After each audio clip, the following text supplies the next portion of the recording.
Pain heals. Chicks dig scars.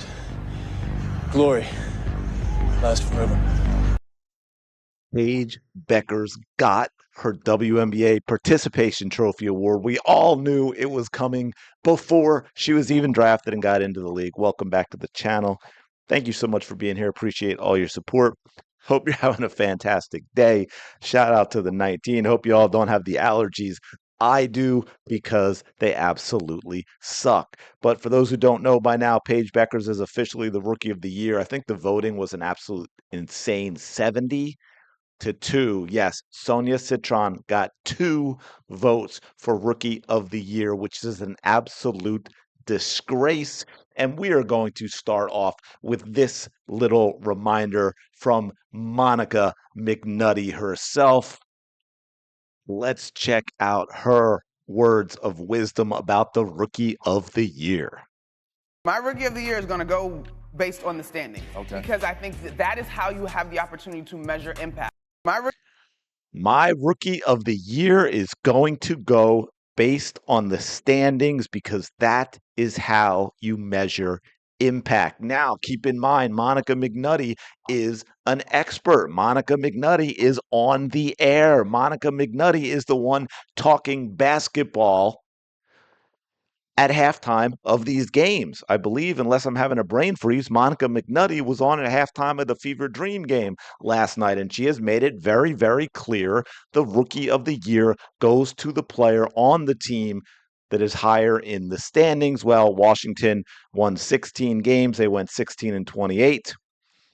The Dallas Wings won 10 games. They went 10-34. Oh, by the way, of course, Paige Bueckers only won 9 games. She only played in, I believe, was it 36 or maybe 35 games? Let me just double check. 36 of the 44 games, while Sonia Citron played in all 44. Now, of course, as we all know, this was said back last season when they were so desperate to put Angel Reese in the conversation for Rookie of the Year, when at the time, Indiana had their very slow start with the 11 games in 20 days, also playing the top teams in the league. And so they latched onto Chicago's got a better record. So you know what? Let's use the narrative. Let's use the angle. Let's use the lie that the Rookie of the Year goes to the player who is on the better team in terms of wins and losses, regardless of whether or not they're actually the better player. Now, once, of course, Indiana turned things around, we never heard that again. Never heard that again. But Monica McNutty made it very, very clear. And then we had this. Sonia Citron only having 2 votes is absolutely delusional. After the season Sonia had, to have her only get, and I'm not even right now making the argument that Sonia is the clear-cut winner of Rookie of the Year. I am just talking about the way the WNBA operates and how important it is to them that narrative is what matters. Narrative is what matters. And we all know Paige was the anointed one before they even started. Paige is the exact type of player they want to be the face of the league, because she checks all the boxes. And anyone who knows basketball and is being honest will at least say that, hey, you know what? I shouldn't say this. Some will lean to Sonia, others will say, hey, you know what? For me, it is Paige. Here's why. They'll give you basketball reasons, and they will say, but I get that it should have at least been a close vote. 70-2 is absolutely absurd. And I posted out, hey, Sonia Citron is the actual WNBA Rookie of the Year winner. And as you can see, this was yesterday. It got, it's over 430 likes. I only have like 1,100 followers on Twitter because that's not really my thing. But the point being, a lot of people seem to agree with that. And at the very least, they disagree with the fact that Sonia Citron only got 2 votes. And I will get to one other thing in a minute that's actually kind of wild when I took a look at it. And we also have Washington. Washington. I'm thinking of the other Washington, because they shipped off All-Star Sykes, because clearly Washington Mystics have gone with a youth movement. This is a team that I don't believe really had the expectation of winning a lot of games. This is a team that was looking toward the future, that was resetting, that was bringing in young talent. Obviously, they also have Kiki Ariafin as well. Ariafin, I know I like Ariafin. Just sue me. But they brought in Kiki, obviously got to draft Kiki as well. I think they made a great decision. Nothing against Ariel Atkins, who was a good player, but that was a great decision for them to get that spot to draft Sonia. And they're looking toward the future and building a better team for the long term. And so them getting 16 wins, people like say, oh, well, Dallas is terrible. Paige could. Dallas had some good players on the team. Are we forgetting Arike? Are we forgetting that she was the leading scorer, 2-3 years ago in this league? She's an MVP candidate. Was the MVP of the All-Star game last year. But they could never seem to work well together, which is a problem because when you were supposed to be a great player, you should make other players around you better. And Paige Bueckers doesn't do that. And we had this. Paige Bueckers is the first rookie of the year in WNBA, NBA history with under 10 wins. Now, Dallas did finish with 10, but again, one of those wins was when Paige wasn't playing. She only played 36 of the 44 games, and they won 9 of them. Yes, that is correct. They won 9 of them, 9 of the 36 games in which Paige Bueckers played. That is how many that Dallas won. And then let me show you, check this out. I want to show you something. You got to see this. Check out these numbers.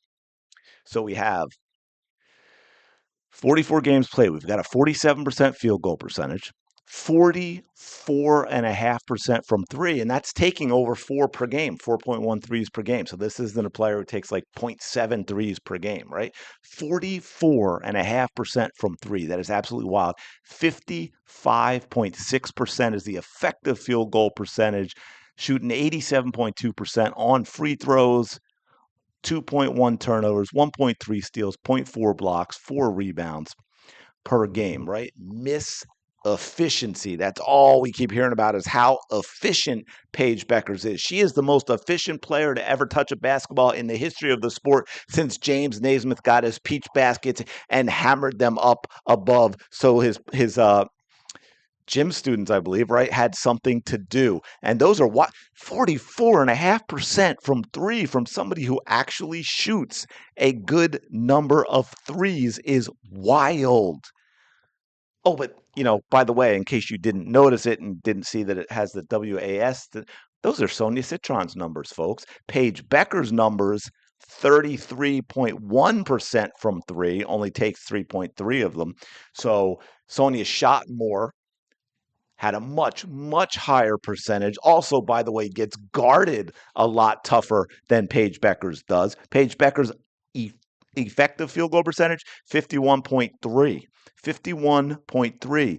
Sonia's 55.6, almost 4.5% better than Paige's, over 11%, 11.5% better from three for Sonia. Paige shoots 88.8, slightly higher from three. But, oh, by the way, 2 turnovers per game, right? Remember, that's the other thing we get from Paige. She doesn't turn the ball over. She's an efficient shooter. She takes care of the basketball. 2 turnovers a game. Sonia, 2.1, basically a wash. Steals for Paige, 1.6. Sonia's at 1.3. Sonia averages slightly more rebounds, 4 to 3.9. Now, again, points, Paige is a gap, 19.2 to Sonia's 14.9. But again, Sonia actually is a much more efficient shooter, but she takes fewer than 11 shots a game, while Paige takes over 15 shots a game. And I've watched them play, okay? I'm not just trying to be deceptive by only giving you numbers. Obviously, that's only what I can give you here, but I also wanted to go over them because, again, narratives, and this isn't even narrative in terms of politics or activism or any of that. This is narrative around what the players are, but they are trying to shape to you that Paige is this most efficient player to ever play the game of basketball, when clearly that is and not the case, because the turnovers, again, they're kind of a wash. We've got Paige does lead a little more in assists, but Sonia's more of a shooting guard than Paige Bueckers is, despite Paige taking way more shots. But I just wanted to go over that so you take a step back and say, well, wait a minute. We kept hearing how efficient Paige was, but Sonia is actually a much more efficient scorer and takes care of the basketball compared to Paige Bueckers. So the idea that this was a runaway for Paige and her getting the 70 votes and Sonia only getting 2 is an embarrassment for the WNBA. This also obviously clearly has the whole UConn basketball mafia thing surrounding it as well, because as we see here, if we take a look back, 2021, Paige Bueckers' freshman year, she won Player of the Year that year, 20 points, 4.9 rebounds, 5.8 assists on a, as always, very talented UConn team. But hey, you know what? You know who didn't win? And by the way, was not even a finalist. Caitlin Clark, 26.2 points, 5.9 rebounds, 7.1 assists on a not nearly as talented Iowa basketball team. But Caitlin Clark individually was clearly the better player in 2021. But Paige Bueckers keeps picking up participation trophies because, again, she sadly does check the boxes, which includes, again, being part of the UConn basketball mafia. I'm not even trying to make that as a political statement. I think we've seen this time and time again with Gino Auriemma and his connection and influence with USA Basketball, with the WNBA, and what that means for UConn. So once again, the WNBA has completely embarrassed itself with regard to how this shaped up. This, to me, is just as bad as last year when they actually gave a vote to Angel Reese for Rookie of the Year instead of Caitlin Clark getting it anonymously, which of course is absolutely absurd. But anyway, I feel bad for Sonia Citron. And again, I'm not even making the argument that there's no doubt she should have won. I'm making the argument that this should have been a much closer to 50-50 vote in terms of Paige Bueckers and Sonia Citron. But anyway, let me know your thoughts in the comments below. As always, appreciate you checking out this video. Do me a favor, smash the like button, subscribe to the channel. I really do appreciate it. Go have the day you deserve. I will talk to you later.